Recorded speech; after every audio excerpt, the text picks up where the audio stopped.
वन्देऽहं श्रीगुरो श्रीयुतपदकमलं श्रीगुरून् वैष्णवांश्च श्रीरूपं साग्रजातं सहगणरघुनाथान्वितं तं सजीवं साद्वैतं सावधूतं परिजनसहितं कृष्णचैतन्यदेवं श्रीराधाकृष्णपादं सहगणललिता श्रीविशाखान्वितांश्च नमो ॐ विष्णुपादाय कृष्णप्रेष्ठाय भूतले श्रीमते भक्तिवेदान्त स्वामिनिति नामिने नमस्ते सारस्वती देवे गौरवाणी प्रचारिणे निर्विशेष शून्यवादी पाश्चात्यदेशतारिणे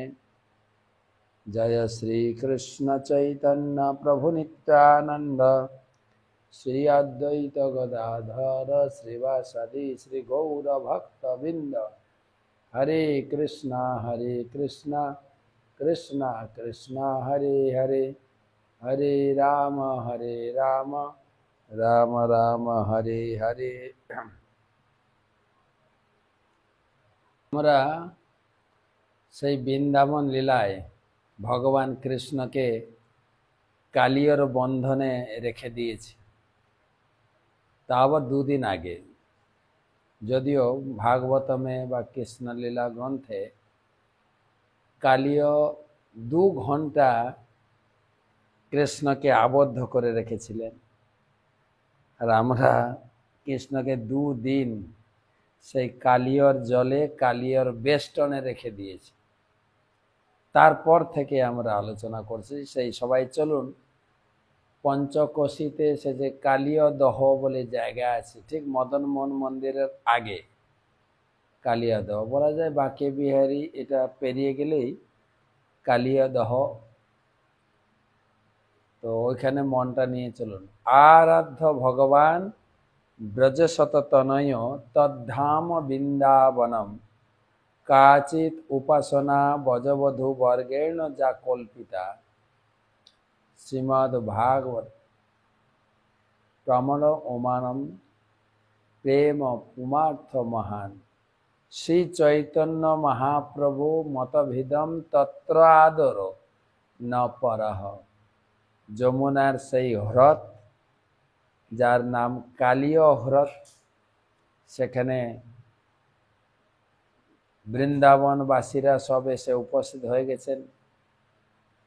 গোপ বালকেরা কাঁদো কাঁদো, তাদের কৃষ্ণ কালীয় তাকে বেষ্টন করে ফেলেছে, কৃষ্ণ অচেতন। সবাই বলেছে আমরা কৃষ্ণকে হারালাম।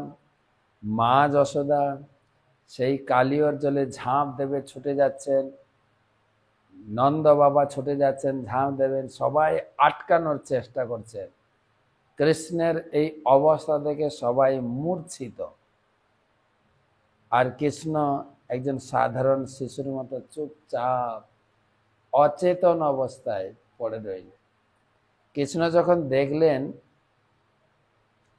যে বৃন্দাবনবাসীর যে ভালোবাসা আমার প্রতি, আমার বিরহে তাদের অবস্থা অচেতন মৃতপ্রায়, কৃষ্ণ মা বাবা গোপিকা গোপ শিশু এমনকি গাভী গোকুলের সবাই মৃতবৎ হয়ে অবস্থান করছেন, তখন তিনি চিন্তা করলেন না আর ব্রজবাসীদের আর কষ্ট বা উদ্বেগ দেওয়াটা ঠিক হবে না।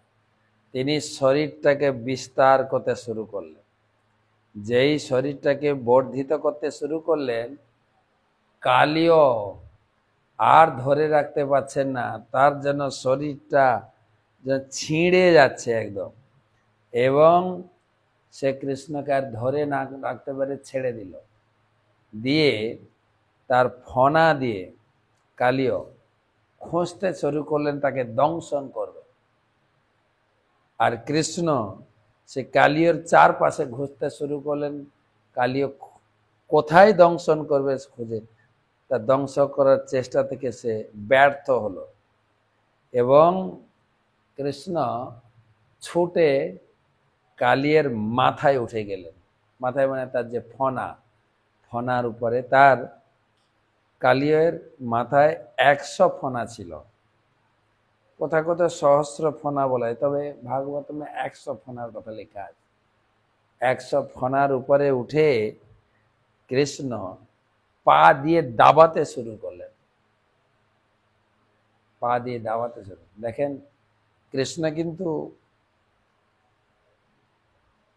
রামলীলা থেকে, ত্রেতা যুগ থেকে তিনি প্রতিশ্রুতিবদ্ধ যে তিনি অস্ত্র ধারণ করবেন না। ছোটবেলা থেকে 6 দিনের শিশু অবস্থা থেকে তিনি শুরু করেছেন যে অসুর বধ। পুতনাকে চুমে দিলেন, মারা গেল। তারপরে তেনবর্তাসুর তার গলা জড়িয়ে ধরলে সে মারা গেল। এখন কালিয়র মাথায় পা দিয়ে লাথি মারছেন, নাচছেন আর লাথি মারছেন, সে এক একটা ফনা। আর যখন কৃষ্ণ কালিয়ার মাথায় উঠে গেলেন, তখন দেব দেবীরা উপর থেকে যখন দেখছিলেন কৃষ্ণ অচেতন অবস্থায় কালিয়র বেষ্টনে রয়েছেন, তখন দেবতাদের মধ্যে হাহাকার পড়ে গেছিল। কিন্তু যখন কালিয়ার উপরে নাচতে শুরু করলেন, তখন দেবতারা উপর থেকে বিভিন্ন রকম বাদ্যযন্ত্র বাজিয়ে আনন্দে এবং উপর থেকে পুষ্পবৃষ্টি করতে শুরু করলেন। পুষ্পবৃষ্টি আর জোর জোর করে আঘাত দিচ্ছে। প্রায় কালিয়ার অবস্থা খারাপ, মুখ দিয়ে যেন বমি অগ্নি উদ্গীর্ণ হতে শুরু করলো। কালিয়ার অবস্থা ধীরে ধীরে ক্ষীণ হতে শুরু করলো।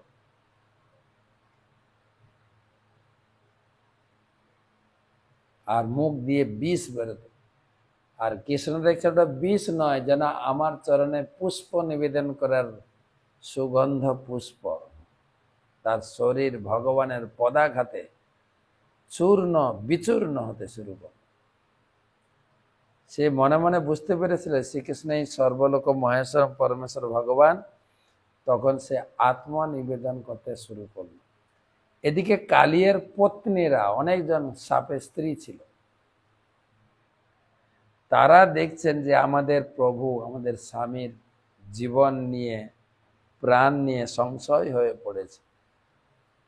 তখন কালিয়ের সেই স্ত্রীরা সামনে তাদের শিশুদের রেখে ভগবানের স্তব করতে শুরু করল। হে দেব, আপনি সকলের প্রতি সমদৃষ্টি সম্পন্ন, সময়ম সর্বভূতেষু ন দেশস্তি ন প্রিয়। আপনার কাছে সুর অসুর শত্রু মিত্র সব সমান। আপনি দুষ্ট দমনের জন্যই এই ধরাভূমিতে আবির্ভূত হয়েছে। প্রকৃতপক্ষে ভক্তের প্রতি আশীর্বাদ আর দুষ্টের প্রতি শাসন, ওটাও একটা আশীর্বাদ। আপনার দণ্ডদানও জীবের প্রতি একটা আশীর্বাদ আছে না। আমাদের মহাপ্রভু লীলাতে নিত্যানন্দ প্রভু রঘুনাথ দাস গোস্বামীকে দণ্ড দিলেন। কি দণ্ড? না আমার ভক্তদের চিড়া দই খাওয়াতে হবে। তাই দণ্ড মহোৎসব। তো আপনার যে শত্রুদের প্রতি বা কালিয়কে যে আপনি দণ্ড দিয়েছেন, এটা কালিয়ের প্রতি বিশেষ আশীর্বাদ। বিশেষ করে সর্পত্ব শরীর এবং তার মাথায় উপরে আপনি নৃত্য করছেন, এ তো তার প্রতি একটা বড় আশীর্বাদ। আর এটা আমাদের কাছে আশ্চর্য লাগছে যে আমাদের স্বামী কালিয় ক্রূর, হিংস্র, সাপ সবসময় হিংস্র, একটু আঘাত পেলে ছবল মারে, হিংস্র। কিন্তু আশ্চর্য বিষয় এই যে সেই হিংস্র হওয়া সত্ত্বেও তার মাথায় আপনার চরণ পদ্ম, যে চরণ সসম্ভ্রমে লক্ষ্মী দেবী বক্ষে ধারণ করে, সেই চরণ কালিয়ের মাথায় সে কতই না পুণ্য করেছে, সে কতই না সুকৃতি অর্জন করেছে পূর্ব জন্মে, যার ফলে আপনার চরণ সে কালিয়ের মস্তকে স্থাপিত হয়েছে। কত তপশ্চর্যা, কত পূর্বজন্মের পুণ্য, কত সুকৃতি। নিশ্চয়ই সে পূর্বজন্মে কত কত ধর্মীয় অনুষ্ঠান করে পূর্বজন্মকে তো স্বীকৃতি না থাকলে ভগবানের সংস্পর্শে আসা যায় না। কালীয় প্রতিনিধিদের এই কথা থেকে বোঝা যায় সবাই কৃষ্ণ ভক্ত হতে পারে না। অনেক লোক তো রাস্তাঘাটে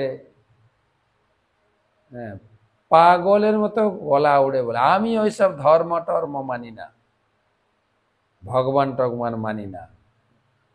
এটাকে ঘুরিয়ে বললে ভালো যে আমার দুর্ভাগ্য যে আমি মনুষ্য জীবন পেয়ে ভগবানের ভজন করলাম না। মনুষ্য জীবন পাইয়া রাধা কৃষ্ণ না ভজিয়া, জানিয়া শুনিয়া বিষ খাইন। মনুষ্য জীবন পেয়ে রাধা কৃষ্ণ না ভজন করে তো বেকার জীবনটা কেটে গেল। তো কালীয় পত্নীরা ভগবানের সামনে বলছেন, হে প্রভু, আমাদের স্বামী ঠিক আছে অন্যায় করেছে, ব্রজবাসীদের উত্তপ্ত করেছে, কিন্তু এটাই শুনে আমরা আশ্চর্য হচ্ছে যে সে লক্ষ্মীপতি ভগবান কৃষ্ণ আপনার চরণ, যে লক্ষ্মী দেবীর ধন স্বরূপ, সে কালিয়ার মাথায়, এ তো আমাদের স্বামীর অহোভাগ্য। মনুষ্যানাম সহস্রেষু কশ্চিৎ যততি সিদ্ধ হয়। সহস্র সহস্র সহস্র মানুষের মধ্যে কচিত দুই একজন কৃষ্ণের কৃপা লাভ করতে পারে, কৃষ্ণের ভক্ত হতে পারে।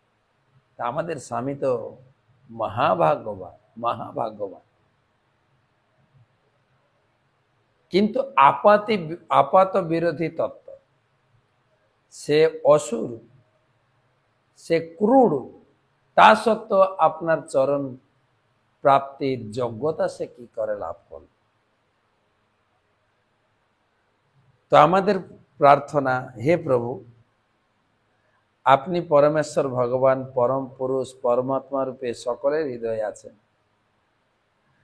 জড় সৃষ্টি, চিন্ময় সৃষ্টির আদি উৎস আপনি। আপনি সব জানেন, অতীত, বর্তমান, ভবিষ্যৎ সবকিছু, প্রতিটা মুহূর্তে, প্রতিদিন, প্রতি বছর, প্রতি মুহূর্ত কোথায় কি হচ্ছে সবকিছু জানেন।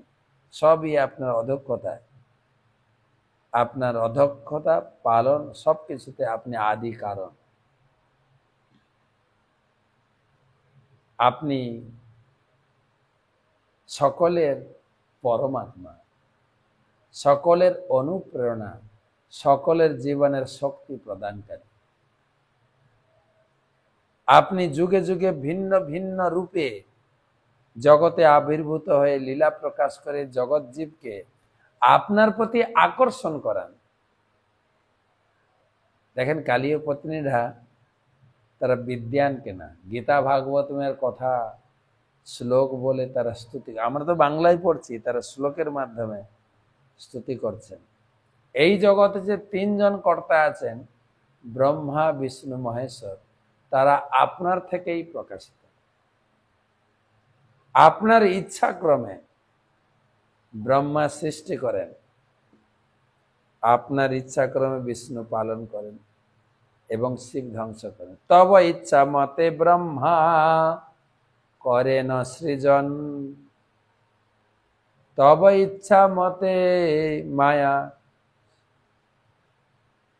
না করেন সৃজন, তব ইচ্ছা মতে বিষ্ণু করেন পালন। সমৃদ্ধি নিপাত দুঃখ জীব সংগঠন, তোমার ইচ্ছায় জীবের জীবন মরণ।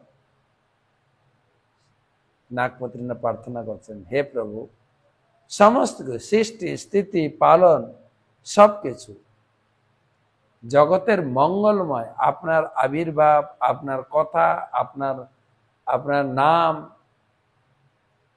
জগৎকে মঙ্গল বিধান করে। হে প্রভু, আমাদের একটা বিনীত প্রার্থনা, এই কালিয়র প্রাণ যায় যায় অবস্থা, আমাদের প্রার্থনা কালিয়কে আপনি ছেড়ে দিন, ক্ষমা করে দিন। এই কালিয় যদি মৃত্যু হয় তাহলে আমাদের দুর্দশার অন্ত থাকবে না। আমাদের মুখ চেয়ে, আমাদের দিকে তাকিয়ে আপনি কালিকে ক্ষমা করে দিন। আপনি সকলের প্রভু, আপনি সকলের পিতা, সকলেই আমরা আপনার সন্তান। আপনার পরমেশ্বরত্ব, আপনার শক্তি অনুভব বা না জানার ফলে আমরা বারে বারে আপনার চরণে অপরাধ করি। দয়া করে আপনি কালিয়কে ক্ষমা করে দিন। হে ভগবান, শুধু আমাদের দিকে তাকি। এই বলতে ভগবান যখন নাগপত্নীরা স্তব করছিলেন, ভগবানের পদাঘাতে ভগ্ন মস্তক এবং মূর্ছিত কালিয়কে তিনি ক্ষমা করে দিলেন, মাথার উপর থেকে নেমে গেলেন, কালিয়কে নিষ্কৃতি দিলেন।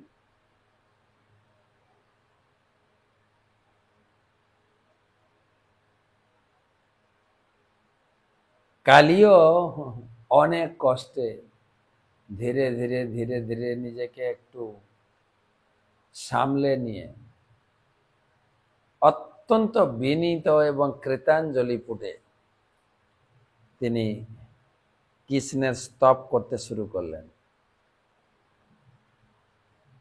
হে প্রভু, আপনার চরণে বিনম্র প্রণাম জানাই, আমাকে আপনি ক্ষমা করুন। আপনার শক্তি, ঈশ্বর তত্ত্ব না অনুভব করার ফলে আমি আপনার চরণে অপরাধ করেছি। আমি তমগুণাচ্ছন্ন, আমি সর্পজাতি, আমি খল, তম প্রকৃতি করছিল। হে প্রভু, আপনি জানেন জীব তার নিজ নিজ স্বভাব বশিত কার্য করে। আমাকে এই সর্প শরীর দিয়েছেন বা আমি কর্মফলে প্রাপ্ত হয়েছি, সেই স্বভাববশত আপনার প্রতি আমি এই রকম আচরণ করেছি। হে প্রভু, আপনি বিভিন্ন স্বভাব, বীর্য, ওজ, যোনি, বীজ, আশ্রয়, আকৃতিযুক্ত বিভিন্ন জীব সৃষ্টি করেছেন। আমিও সর্পরূপে জন্মগ্রহণ করেছি। এই জন্মে এই সর্প জীবনে কোপন স্বভাব, এটাতে আমার স্বভাবজাত দোষ। আমাকে আপনি ক্ষমা করুন এবং আমার অপরাধগুলি ক্ষমা করে দিয়ে আপনার ইচ্ছা মতো কিছু দণ্ডদান আমাকে করুন। যখন এরকম বললেন, কালীয় পত্নীরা স্তুতি করলেন, কালীয় স্তুতি করলেন, তখন ভগবান মুখ খুললেন। গুরু গম্ভীর সুরে, কালীয় তুমি এক্ষুনি এই স্থান পরিত্যাগ করে সমুদ্রে গমন করো। এক মুহূর্তে তোমাকে আমি এখানে দেখতে চাই না। তুমি তোমার স্ত্রী, পুত্র, তোমার সমস্ত সম্পত্তি তোমার সঙ্গে নিয়ে যেতে পারো, যাতে গাভী এবং মনুষ্যেরা নির্বিঘ্নে কালিয়ের স্বচ্ছ জল, মিষ্টি জল যেন পান করতে। এবং ভগবান ঘোষণা করলেন, আমি যে নির্দেশ দিলাম কালিয়কে,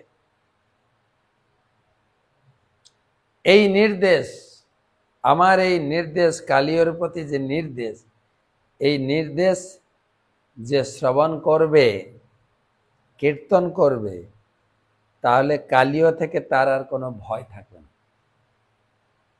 রাত্রে আমরা পাঠ করছি, যদিও আমার মা বলতেন রাত্রে সাপ কথাটা মুখে আনবে না, যদি কেউ সাপ দেখে ভয় পায় তো বলতে দড়ি দড়ি দড়ি দড়ি। যাই হোক, ভগবান এখানে বলছেন যে কালিয়ার যে এই লীলা ভগবান এবং কৃষ্ণের, ভগবান কৃষ্ণ এবং কালিয়ার মধ্যে যে লীলা, এবং ভগবান কৃষ্ণ কালিয়কে যে নির্দেশ প্রদান করে এখান থেকে তুমি চলে যাও বৃন্দাবন ছেড়ে, এই নির্দেশ যিনি শ্রবণ করবেন, আপনারা শ্রবণ করছেন, যিনি পাঠ করবেন, আমি পাঠ করছি, সকলে আর কালিয় থেকে বা সর্প থেকে ভয় থাকবে না। আবার বলছেন, প্রভুপাদ লিখছেন, কালিয় সর্পের প্রতি দণ্ড বিধানের কাহিনী যে শ্রবণ করে তার আর হিংস্র সর্প থেকে কোনো ভয় থাকবে না। বা যদিও কখনো সাপের ভয় আসে, কালিয় হ্রদ, কালিয় সর্প, কালিয় সর্প, কালিয় সর্প বললে সে ভয় থেকে মুক্ত হবে।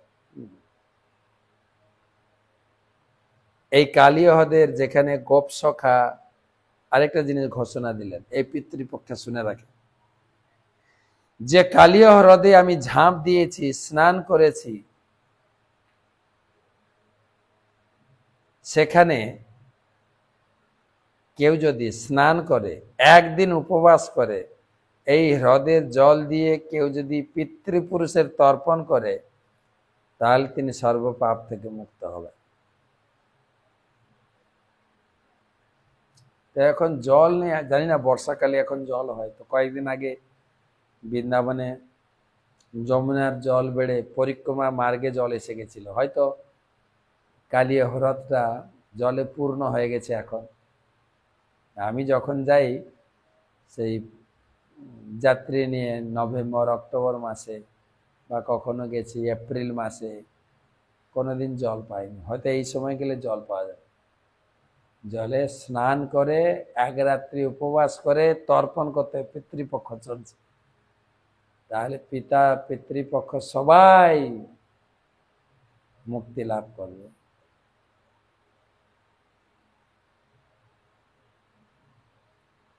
কালিয়র রমণক দ্বীপে বাস করত, ভগবান বললেন তুমি ওখানে চলে যাও। তো মনে মনে ভয় খাচ্ছিল, কিন্তু ভগবান আশ্বাস দিলেন,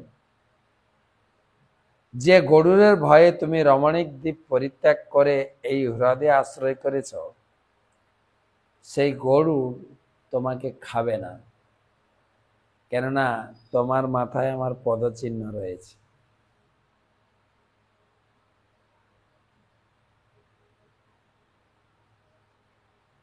তো কি হয়েছিল ঘটনা, যে কালিয়কে গরুর তাড়া করেছিল খাওয়ার জন্য, যার ফলে কালিয় সেই রমণক দ্বীপ পরিত্যাগ করে এখানে এসে বাস করলো। সেই কথা শুনতে চাইলেন পরীক্ষিত মহারাজ।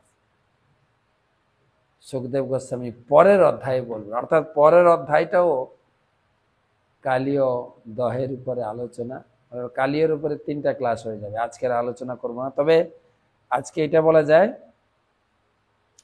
কালীয় এবং তার পত্নী ভগবানের প্রতি প্রসন্ন হয়েছিলেন, ভগবানকে পরিক্রমা করেছেন, এবং দিব্য বস্ত্র, মাল্য, রত্ন, উত্তম ভূষণ, গন্ধানুলেপন, উত্তম উৎপল দ্বারা ভগবানের পূজা, ভগবানকে আরতি, ভগবানকে পরিক্রমা প্রদক্ষিণ করে আত্মনিবেদন করে আত্মীয় সহ, আত্মীয় পুত্র সহ সমুদ্রের মধ্যবর্তী রমণীক দ্বীপে চলে গেল।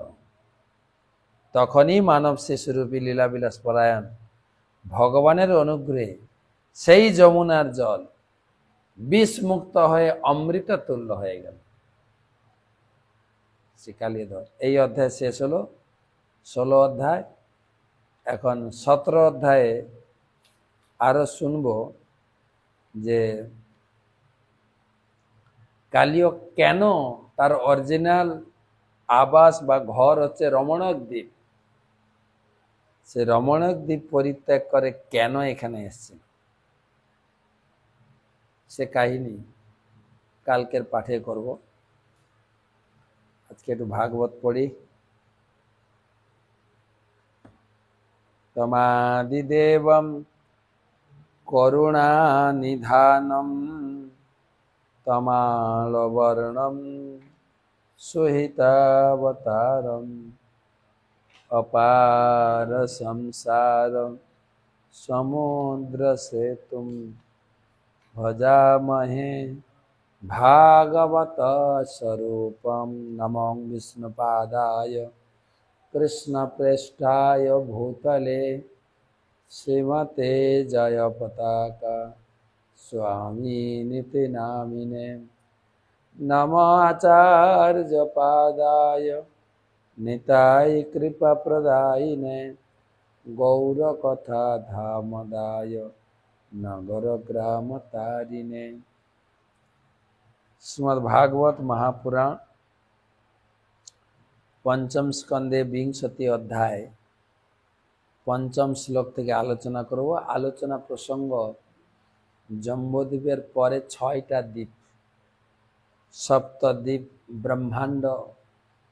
জম্বুদ্বীপের 9টি বর্ষের কথা 19 অধ্যায় 18 অধ্যায় আলোচনা হয়েছে। এখন 20 অধ্যায়ে বাকি 6টা দ্বীপের পরিমাপ, আয়তন, উপাস্য দেবতা, পর্বত, নদী সমূহ এবং এবং কি বলা যায় পরিমাপ আলোচনা করা হচ্ছে। তো পঞ্চম শ্লোক, পত্নস্য বিষ্ণু রূপম যৎ সত্য সত্যস্য ব্রহ্মণঃ অমৃতস্য চ মৃতশ্চ সূর্যমাত্মানমিমাহতি। আলোচনা হচ্ছে প্লক্ষ দ্বীপ। এর আগের শ্লোকে বর্ণনা করা হয়েছে এই প্লক্ষ দ্বীপে 7টি বর্ষ, 7 জন ব্যক্তি অধিকর্তা, 7টি নদী, 7টি পর্বত এবং 4 বর্ণের মানুষ। ওখানকার মানুষের আয়ু হচ্ছে 1000 বছর।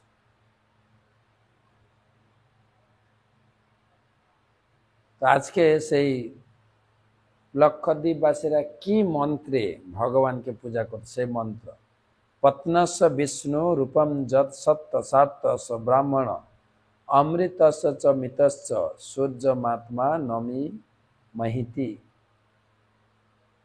এই মন্ত্রের দ্বারা লক্ষদ্বীপবাসীরা ভগবান উপাসনা। কি মন্ত্র? আমরা সূর্যদেবের শরণ গ্রহণ করি, যিনি পুরাণ পুরুষ, সর্বব্যাপী ভগবান শ্রী বিষ্ণুর প্রতিবিম্ব স্বরূপ। শ্রী বিষ্ণুই একমাত্র আরাধ্য ভগবান। তিনি বেদ, তিনি ধর্ম এবং তিনি সমস্ত শুভ অশুভের অধিষ্ঠাতা। সূর্য নারায়ণ, এই যে সূর্য রয়েছে, সূর্য নারায়ণ ভগবানের প্রকাশ, স্বয়ং সূর্য। ব্রহ্মসংহিতাতে বলা হয়েছে যৎ চক্ষুরেষু যৎ চক্ষুরেষু সবিতা সকল গ্রহণ। রাজা সমস্ত সুরমূর্তি অশেষ তেজ। অশেষ তেজ বিশিষ্ট এই সূর্যদেব হচ্ছেন ভগবানের প্রতিনিধি। কার প্রতিনিধি? গোবিন্দম আদি পুরুষম তম, গোবিন্দের প্রতিনিধি। গোবিন্দের যৎ চক্ষু, 2টে চক্ষু, যারা আমাদের 2 চক্ষু, গোবিন্দের 2 চক্ষু, একটা সূর্য, চন্দ্র। ভগবান চোখ খুলে, অর্থাৎ সূর্যের উদয় হলে আমাদের চোখ কাজ করে, না হলে আমাদের চোখ অন্ধ। এই যে রাত্রে আমরা বসে ক্লাস দিচ্ছি, হঠাৎ যদি লোডশেডিং হয়ে যায়, চোখ থাকতেও আমি অন্ধ। দিনের বেলা সূর্য উঠা বলে চোখটা কার্যকরী হয়, আর সূর্য শক্তিকে সংরক্ষণ করে রাত্রে আমরা লাইট জ্বালাচ্ছি। এটার সমস্ত শক্তির উৎস সূর্য। সেই জন্য সেই সূর্য হচ্ছে ভগবানের প্রতিবিম্ব বা ভগবানের প্রকাশ। তো তাই কোনো কোনো রাজ্যে সকালে উঠে সূর্য প্রাণায়াম, সূর্য প্রণাম করে, তারা বলে সূর্য নারায়ণ।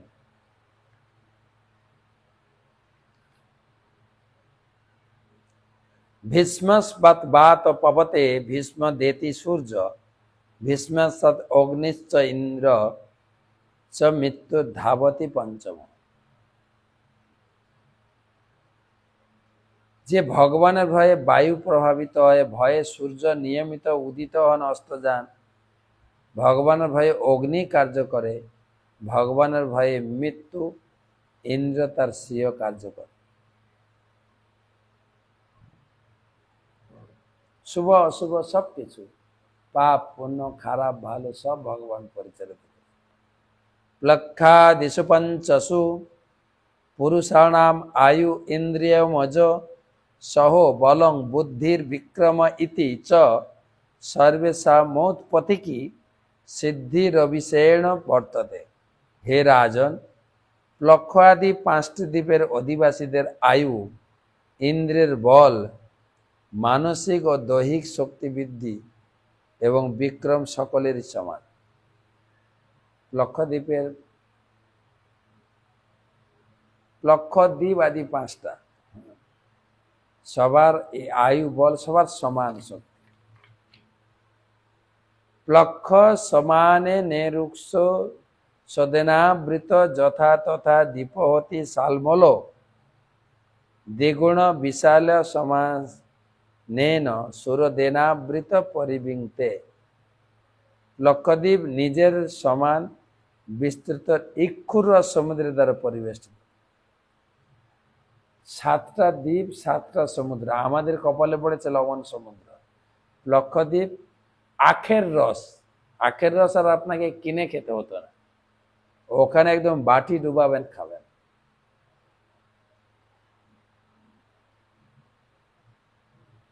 আর তার দ্বিগুণ, লক্ষদ্বীপের দ্বিগুণ হচ্ছে শালমলি দ্বীপ, দ্বিগুণ মানে লক্ষদ্বীপটা কত আয়তন ছিল এর আগে আমরা পড়েছি। লক্ষদ্বীপ 1 যোজন,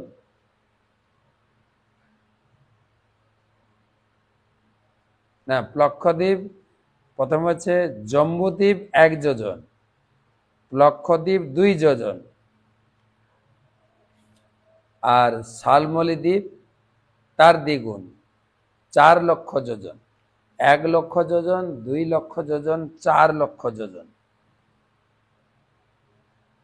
শালমলি দ্বীপ।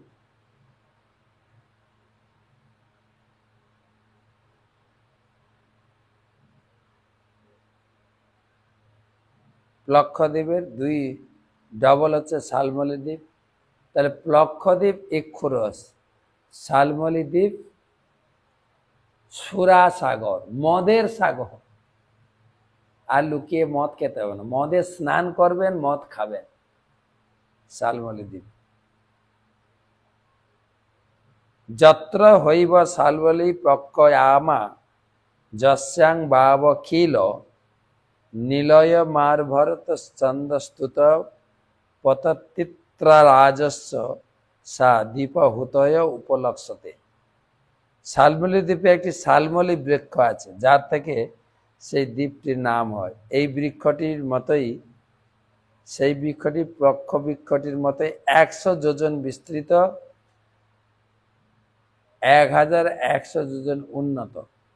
পণ্ডিতেরা বলেন যে সেই বিশাল বৃক্ষটিতে পক্ষীরাজ গরুর বাস করতেন। সেখানে তিনি বেদ মন্ত্রের দ্বারা ভগবান বিষ্ণুর স্তব করতেন। তৎ দীপাধিপতি প্রিয়বতাত্মজ যজ্ঞবাহু সশ্রুতেভ্য সপ্তেভ্যন্ত নামানি সপ্তবর্ষানি ব্যভজত সুরচনম সৌমনস্যম রমণকম দেববর্ষম পারিভদ্রমাপ্যায়ন বিজ্ঞাতমিতি। মহারাজ প্রিয়বতের পুত্র যজ্ঞবাহু শালমলি দ্বীপের অধিপতি। সেই দ্বীপটিকে 7টি বর্ষে ভাগ করে 7 পুত্রকে দান করেছিলেন। তার 7 পুত্রের নাম অনুসারে বর্ষগুলির নাম সুরচন সৌমনস্য রমণক দেববর্ষ পরিভদ্র আপ্যায়ন অভিজ্ঞাত তেষু বর্ষাদ্রয় নদ্দস্য সপ্তৈবাভিজ্ঞাতা সরস শতশৃঙ্গ বামদেব কুন্দ মুকুন্দ পুষ্পবর্ষ সহস্রতি রীতি অনুমতি সিনিবালি সরস্বতী কুহু রজনী নন্দাক রাকতি। সেই বর্ষে সরস শতশৃঙ্গ বামদেব কুন্দ মুকুন্দ পুষ্পবর্ষ সহস্রশ্রুতি নামক 7টি পর্বত রয়েছে। সেখানে অনুবতী সিনিবালি সরস্বতী কুহু রজনী নন্দা ও রাকা 7টি নদীও রয়েছে, সেগুলি এখনো বর্তমান। তো আজকে এই পর্যন্ত রাখি, সময় হয়ে গেল। কালকে আবার এই ভাগবত রসমাধুরী বর্ণনা, পরশুদিন সেই টকশো বিবাহের আলোচনা শেষ হয়নি, সেই টকশো আরো বিবাহের আরো কিছু খুঁটিনাটি বিষয়গুলো বর্ণনার জন্য অপেক্ষা করুন রবিবার দিন টকশো। শুভরাত্রি।